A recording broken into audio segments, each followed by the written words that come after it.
माननीय धनंजय मल्लिक जी। सर धनंजय महाडिक। और धनंजय।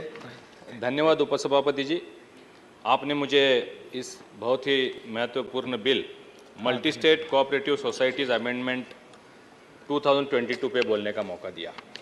मैं हमारे आदरणीय प्रधानमंत्री मोदी जी का, सहकारिता मंत्री अमित भाई शाह जी का अभिनंदन और आभार व्यक्त करता हूं कि वो ये बिल लेके आए, क्योंकि सर ये छोटे किसानों से जुड़ा हुआ बिल है, छोटे व्यवसायिकों से जुड़ा हुआ बिल है और ख़ासकर कोऑपरेटिव सेक्टर में काम करने वाली महिलाएं हैं, उनसे जुड़ा हुआ ये बिल है सर मैं कोऑपरेटिव सेक्टर से आता हूँ, मेरी तीसरी पीढ़ी भी कोऑपरेटिव में है। मेरे फादर कोऑपरेटिव चलाते थे, मैं कोऑपरेटिव में हूँ, अभी मेरा बेटा कोऑपरेटिव शुगर फैक्ट्री का चेयरमैन बन गया। तो हम इससे जुड़े हैं और ये संशोधन इतने सालों बाद आ रहा है, इससे मुझे बहुत खुशी हो रही है सर। देश में करीब 8 लाख कोऑपरेटिव सोसाइटीज़ है सर, उसमें से 1600 मल्टी स्टेट है और सबसे ज़्यादा महाराष्ट्र में 570 मल्टी स्टेट कोऑपरेटिव सोसाइटीज़ है सर। जब से नया सहकारिता मंत्रालय देश में स्थापन हुआ, अमित भाई शाह जी ने इसका चार्ज लिया, उन्हें मंत्री बनाया गया, बहुत बड़े बड़े निर्णय उन्होंने लिए सर। सबसे पहला और सबसे महत्वपूर्ण निर्णय जो उन्होंने लिया वो गन्ना किसानों के हित में है। करीब 30-40 सालों से शुगर फैक्ट्रियों का एक बहुत बड़ा प्रश्न जो इनकम टैक्स से रिलेटेड था वो प्रलंबित था। शुगर फैक्ट्री जो एफआरपी के ऊपर जो प्रॉफिट होता है वो किसानों को बांटता था और उस पर इनकम टैक्स लगाया जाता था सर। करीबन 30-40 साल से ये हो रहा था और एक एक शुगर फैक्ट्री पे इनकम टैक्स का करीबन 100 करोड़ 200 करोड़ का बकाया चल रहा था, नोटिस आ रही थी, कई सारे फैक्ट्रियों के खाते सील करने का भी प्रोविजन हुआ था, काम हुआ था। लेकिन जब अमित भाई शाह जी ने चार्ज लिया, एक बहुत बड़ा और ऐतिहासिक निर्णय लिया, 10,000 करोड़ सभी शुगर फैक्ट्रियों पे लगाया हुआ इनकम टैक्स माफ करने का ऐतिहासिक निर्णय लिया। 12 करोड़ किसान जो गन्ना उत्पादक है उन्हें इससे राहत मिली है। मैं इसके लिए अमित भाई शाह जी को बहुत बहुत बधाई देता हूं सर। एक बहुत बड़ा निर्णय लिया है जिसे पैक्स को समृद्ध करने का। पैक्स मतलब जो प्राइमरी कोऑपरेटिव सोसाइटीज गांव स्तर पे होती है, जो सिर्फ लेन देन का काम करती थी, अभी करीब 25-26 अलग अलग एक्टिविटीज़ उन्हें देने का, उनको परमिशन देने का एक निर्णय लिया है। उसे सिर्फ परमिशन नहीं, उसको फंडिंग करके समृद्ध बनाने का भी काम किया है। उसके लिए भी मैं अमित भाई शाह जी का बहुत बहुत अभिनंदन करता हूँ सर। ये बिल लाने की ज़रूरत क्यों पड़ी?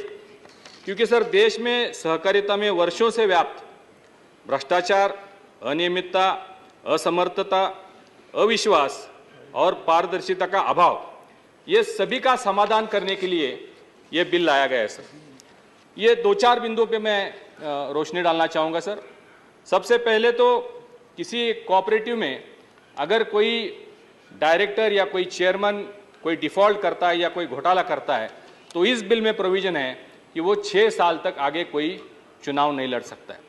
इसके साथ साथ सर, अगर वो इंसान घोटाला करता है या वो डायरेक्टर बॉडी कोई गड़बड़ करती है तो वो और किसी कोऑपरेटिव सोसाइटी में वो चुनाव नहीं लड़ सकते।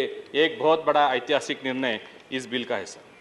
इसमें और एक प्रोविजन है सर, हमने देखा है कोऑपरेटिव में जो भ्रष्टाचार या घोटाले होते हैं उसकी एक और वजह है, जो मेन चेयर पर बैठे उनके रिलेटिव्स उस कोऑपरेटिव सोसाइटी के बोर्ड पे आते हैं, उसमें बड़ी पोजीशन पे आते हैं। तो इसमें एक प्रोविजन है कि अपने नज़दीकी रिलेटिव को जॉब पे वो नहीं रख सकते। मैं मंत्री से कहना चाहूँगा सर, उसमें थोड़ा सा बदलाव संशोधन करने की जरूरत है। उसमें रिलेटिव्स लिखा गया है सर। आप देखते हैं, आप समझ सकते हैं, हमारे हिंदू धर्म में, हिंदू समाज में 16वीं सदी से हमारे सारे रिश्तेदार हैं, तो उसकी व्याप्ति बढ़ जाती है। अगर उसको रिलेटिव कर दिया जाए तो मैं समझता हूँ कि कई बड़ा समाधान इसका हो सकता है सर। मैनेजमेंट प्रोफेशनल में भी जैसे बहुत बड़ा अच्छा संशोधन किया है। पहले मैंने जैसे बताया कि अपने नज़दीकी लोगों को या रिलेटिव्स को एमडी पोस्ट हो, सीईओ पोस्ट हो दी जाती थी, लेकिन अब ऐसे किसी इंसान को जब तक वो बैंक प्रोफेशनल ना हो, आईटी प्रोफेशनल ना हो या बिजनेस प्रोफेशनल ना हो, तब तक उसको ये पोजीशन नहीं दी जा सकती। ये एक प्रोविजन किया है और साथ ही साथ SC/ST का भी प्रोविजन किया है जो पहले नहीं था। ये एक बहुत ही सराहनीय मूव है, मैं समझता हूँ सर। कोऑपरेटिव सोसाइटीज़ कई सारी अड़चनों का सामना करते हैं और कई सारे कोऑपरेटिव सिक भी होते हैं। तो इसमें एक रिहैबिलिटेशन का एक फंड अलॉटमेंट का एक नया मुद्दा इसमें लिया गया है, जिससे जो सिक यूनिट है उसको पुनर्जीवित करने के लिए, और ये मैं समझता हूँ सर ये बहुत ही सराहनीय मसला है, क्योंकि जैसे अभी जो निर्णय हुआ सहारा में, हमने देखा सहारा का कई सालों से लाखों लोगों का पैसा अटका हुआ था, वो परेशान थे, लोग जेल में जाके बैठे थे और पैसा फंसा हुआ था। अमित भाई शाह जी ने उस पर निर्णय लिया और आज लाखों लोगों का पैसा 45 दिन में वापस करने का जो निर्णय हुआ है वो सराहनीय है। मैं इसको बहुत सराहता हूँ सर। ये एक और एक क्लॉज है जिसमें सेक्शन 22 है, उसमें क्लॉज 19, उसमें लिखा गया है सर कि 1/3 जो बोर्ड मेंबर्स होंगे, 21 मेंबर्स होते हैं, कोई भी बड़ा डिसीजन लेना है तो 1/3 मेंबर्स अगर रहेंगे तो वो डिसीजन ले सकते हैं। तो ये थोड़ा सा मैं समझता हूँ उसको संशोधन करने की जरूरत है। एटलीस्ट 50% बोर्ड होना आवश्यक है सर, नहीं तो चेयरमैन, एमडी और 2 डायरेक्टर मिलके कोई डिसीजन ले लेंगे और जो मुझे लगता है वो किसानों के या मेंबर्स के हित में नहीं होगा, तो उससे अगर 50% किया जाए तो इसका समाधान हो सकता है सर। ये कुल मिला के जो नारा प्रधानमंत्री जी ने और अमित भाई शाह ने दिया था, इस सहकार से समृद्धि की ओर, छोटे किसान, सामान्य जीवी पर इस निर्णय का बहुत बड़ा अच्छा असर होने वाला है।